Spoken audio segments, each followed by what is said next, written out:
Hello friends, అందరికీ నమస్తే అండి. నేను గత కొంతకాలంగా డిఎస్సి గురించి వీడియోలు చేస్తున్నా. ఏంటంటే ముఖ్యంగా ఏజ్ లిమిటేషన్ పెంచాలని, ఎందుకంటే 7 సంవత్సరాల తర్వాత వచ్చిన నోటిఫికేషన్ కాబట్టి ఏజ్ లిమిటేషన్ పెంచాలని, నార్మలైజేషన్ రద్దు చేయాలని, సమయం ఇవ్వాలని, పీఈటీలకు అవకాశం కల్పించాలని చేస్తున్నానండి. సరే, అందరూ ఎవరిష్టం వచ్చినట్టు వాళ్ళు మాట్లాడుతున్నారు. పాపం తమ్ముడు రవి మాత్రం నా వీడియోని ప్రతిసారి ఫాలో అవుతున్నాడు, నచ్చినట్టు కామెంట్స్ పెడుతున్నాడు. రవి, ఒకదానికి మాత్రం నేను చాలా హ్యాపీగా ఫీల్ అవుతున్నాను. ఎందుకంటే ఎంత ఫాలో అవుతున్నావో నన్ను నాకు చాలా బాగా అర్థమవుతుంది. థ్యాంక్ యూ తమ్ముడు, థ్యాంక్ యూ. సరే, నెగిటివ్ కామెంట్స్ అంటారా, అది వాళ్ళ విజ్ఞతకే వదిలేస్తున్నాను. నాకు ఏ సబ్జెక్టు లేదన్నారు. సరే, నాకు సబ్జెక్ట్ లేకపోతే సబ్జెక్ట్ వచ్చిన వాళ్ళు చెయ్యండి, నేను చేస్తున్నాను. ఎవరికి చేతకాలేదు, ఇలా కూడా మాట్లాడడం ఎవరికి చేతకాలేదు. నాకు చేతనైంది నేను మాట్లాడుతున్నాను. ఎవరికి చేతనైంది వాళ్ళు మాట్లాడండి. ఒకరిని 1,000 చూపిస్తే 3,000 మందిని చూపిస్తాయి, జాగ్రత్త. సరే, అయితే మొన్న జూన్ 21 ఇంటర్నేషనల్ యోగా డే అని సెలబ్రేట్ చేసుకున్నాం. యోగా దినం సెలబ్రేట్ చేసుకున్నాం. ఆరోగ్యానికి యోగా. మన సీఎం గారు ఇంత యంగ్గా ఉండి ఇంత డైనమిక్గా ఉండడానికి కారణం యోగా. మన లోకేష్ బాబు గారు ఇంత బాగా ఉండడానికి యోగా. మన పవన్ కళ్యాణ్ గారు ఇంత బాగా ఉండడానికి యోగా. మన జగన్మోహన్ రెడ్డి గారు ఇంత చక్కగా ఉండడానికి యోగా. ఇంకందరూ ఆరోగ్యంగా, సెలబ్రిటీస్ కానీ లీడర్స్ కానీ ఆరోగ్యంగా ఉండడానికి యోగా. సరే సార్, మరి ఆకలి తెచ్చి యోగా ఏమన్నా ఉందండి? ఆ యోగా అయిన తర్వాత ఆ మ్యాట్ల గురించి కూడా కొట్టుకున్నారు. ఆ మ్యాట్లకు ఎంత ఖర్చు పెట్టి ఉంటారు? గిన్నీస్ బుక్లో ఎక్కాలనుకుంటున్నారు. బాగుంది, మన సాగర్ తీరం విశాఖపట్నం, మా విశాఖపట్నం సాగర్ తీరం గిన్నీస్ బుక్లో ఎక్కుతుంది అంటే నాకు సంతోషమే. కానీ ఒక్క మాట అండి, యోగా గురించి అంత డబ్బులు ఖర్చు పెట్టారు. పేదవాళ్ళండి, వాళ్ళ ఆకలి తీర్చారా? సెలబ్రిటీస్ వాళ్ళే కదండి, ముందు నుంచి ట్రైనింగ్ ఇచ్చే కదా యోగాలకి వాటికి వచ్చారు అక్కడికి. ఆకలితో ఉండే వాళ్ళకి, నేను వైజాగ్ డిస్ట్రిక్ట్ పుట్టింది, అత్తగారిది కృష్ణా డిస్ట్రిక్ట్, ఇప్పుడు ఎన్టీఆర్ జిల్లా. అక్కడ చూశాను, ఇక్కడ చూశానండి. రోడ్డు పక్కన ఉండడానికి గూడు లేని వాళ్ళు బోల్డ్ మంది ఉన్నారండి, బోల్డ్ మంది. విజయవాడ మన క్యాపిటల్ సిటీ, స్వరంగం ఉంది కదండి, స్వరంగం రోడ్డు. ఆ స్వరంగం రోడ్లో పక్కన పడుకుంటారండి. ఫ్లైఓవర్ కట్టారు కదా, ఫ్లైఓవర్ కింద దుప్పటి కూడా ఉండదండి పాపం, కప్పుకుని అలా రోడ్డు పక్కనే ఉంటారు. ఆకలితో అలమటిస్తూ ఉంటారు. మరి వాళ్ళకేం చేశారండి? కొన్ని యోగాలో ఏమన్నా ఉంటే సార్, నేను అందరినీ అడుగుతున్నాను సార్, ప్రతి లీడర్స్ని కానీ అతిరథ మహారథులు అందరూ కలిసి వచ్చారు కదండి మొన్న, వాళ్ళందరినీ అడుగుతున్నాను. చాలామంది ఆకలి కేకలు ఉన్నాయి కదండి, ఆ ఆకలి కేకలు తగ్గించే యోగా ఏమన్నా చెప్తారా? ఆరోగ్యం ఎలా వస్తుందండి? కడుపుకి సరైన తిండి ఉండాలి, సరైన నిద్ర ఉండాలి, వేసుకోవడానికి సరైన గుడ్డ ఉండాలి. అప్పుడు కదా ప్రతి మనిషి ఆరోగ్యంగా ఉంటాడు. అవి లేకుండా ఏ యోగా చేసిన ఆరోగ్యం ఎక్కడి నుంచి వస్తుంది? నాకు అర్థం కావట్లేదు. మీరన్న యోగా తిని ఎక్కువైపోయిన వాళ్ళ గురించి ఈ యోగా చాలా ఉపయోగపడుతుంది. కానీ ఆకలి కేకల గురించి కూడా ఆలోచించండి. ఆకలిలో కూడా గిన్నిస్ బుక్ ఎక్కకుండా ఆలోచించండి, అది కూడా గిన్నిస్ బుక్లోకి ఎక్కే ఉంటుంది ఆకలి కేకల్లో కూడా. ఇదండి మన గ్రేట్నెస్.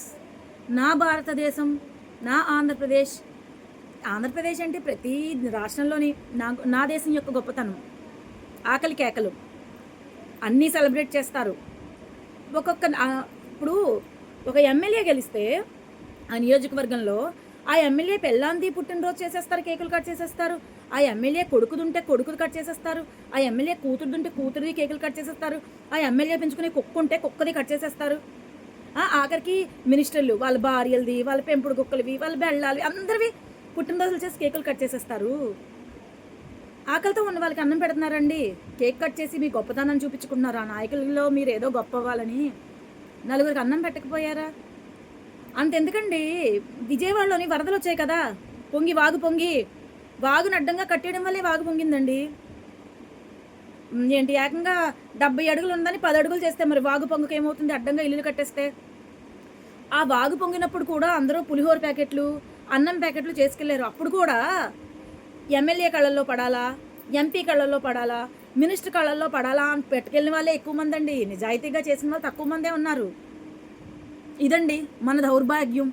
ఇలాంటి వాటి గురించి ఏమన్నా ప్రశ్నించాను అనుకోండి, నీకెందుకు, నువ్వు తిని కూర్చో అని ఇలాంటి బోడి ప్రశ్నలు, బోడి కామెంట్స్ పెడతారు కొంతమంది బోడి మొహాలు. ఇది మన దేశం యొక్క ఔన్నత్యం. కులాలు ఏమీ లేవండి, కులాలు మతాలు లేవు. రెండే కులాలు, ఉన్నోడు లేనోడు, ఆకలితో అలమటించేవాడు, తిండి ఎక్కువైనోడు. ఇవే మన దేశంలో ఉన్నవి. నిన్ను ఎవడో వాగుతున్నాడు, నువ్వు వెళ్ళింది సమాజ సేవక హెల్మెట్ గురించి అని. ఒరే, నువ్వు కానీ హెల్మెట్ పెట్టుకున్నప్పుడు నీకేమన్నా అయితే నీ నీ భార్య బిడ్డలు ఏడుస్తారు, లేదా నీ తల్లిదండ్రులు ఏడుస్తారు జీవితాంతం. ఇంకొకడు అంటాడు కమెంట్స్ గురించి చెప్పకూడదు అంటే చెప్పాలి. ఎందుకంటే నువ్వు ఎగ్జామ్ రాయడానికి వెళ్ళావా, లేకపోతే నీకు అన్ని టీలు కాఫీలు ఇస్తారా?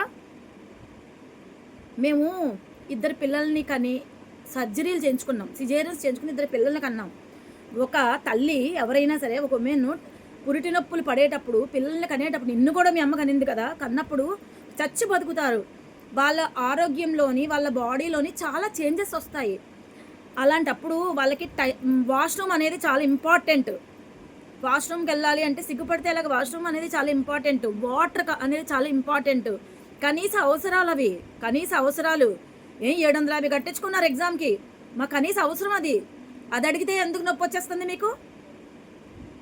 ఒకసారి ఒక ఎగ్జామ్కి వెళ్తే ఎగ్జామ్ టైం పట్టింది, 1 గంట సేపు ఎక్కువ ఇచ్చారని అక్కడ సమోసా టీ ఇచ్చారు. మరి మేము అవేమీ అడగట్లేదు.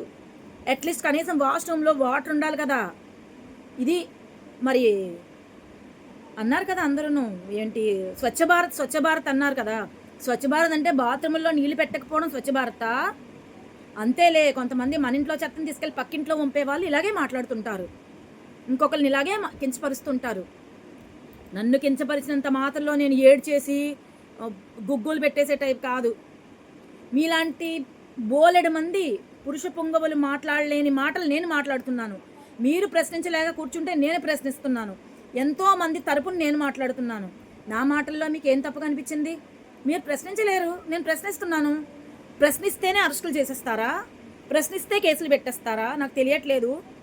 కొంచెం మాట్లాడే మాటలకి అర్థం ఉన్నట్టు మాట్లాడండి. ఎవరి మనోభావాలన్నా దెబ్బతీసినట్టయితే సారీ.